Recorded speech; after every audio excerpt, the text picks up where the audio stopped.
Merci, Monsieur le Président. Et je voulais juste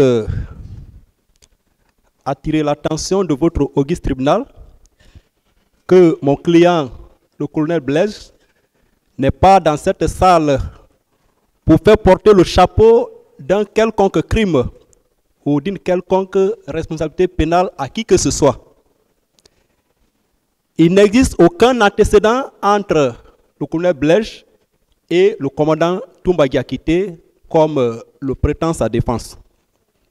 Il n'a manifesté aucune haine à l'égard du commandant Toumba. Il n'a fait que relater, il n'a fait qu'exposer ce qu'il a vu ce jour, 28 septembre 2009, de ses propres yeux, relativement à l'arrivée de ce contingent de bérets rouges.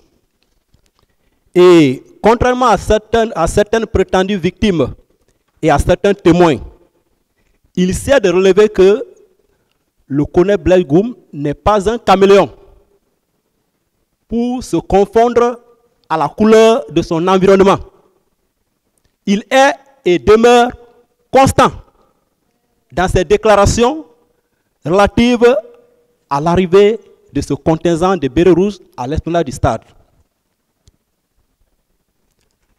Et si les mêmes personnes ou prétendues victimes qui ont déclaré hier, au lendemain des événements, que c'est le commandant Toumba qui est leur bourreau, si ces mêmes parties civiles ou prétendues victimes ou témoins reviennent à la charge pour dire que Toumba a été plutôt leur messie ou leur sauveur, il appartient à vous, Monsieur le Président, honorables assesseurs, d'en tirer toutes les conséquences juridiques, de noter ces variations notoires et d'en tirer toutes les conséquences juridiques.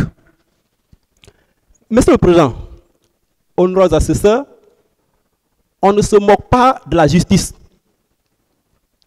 Comme je l'ai dit dans mes plaidoiries, ne permettez pas au ministère public de mépriser la loi en vous demandant de condamner le colonel Blaise Goum à la réclusion criminelle à perpétuité, sans la moindre preuve de sa culpabilité ou de l'imputabilité des faits poursuivis à sa personne. Cela serait une injustice notoire. Le colonel Blaise Goum a d'ores et déjà démontré, en tout cas fait la démonstration juridique de son innocence par l'organe de son conseil que je suis. C'est pourquoi nous vous demandons humblement de bien vouloir l'acquitter purement et simplement, parce que c'est un innocent qui a beaucoup souffert et qui continue de souffrir dans ce box des accusés. Et comme je l'ai dit, il est victime d'une poursuite sélective et discriminatoire. Et nous avons déjà démontré en quoi il est victime.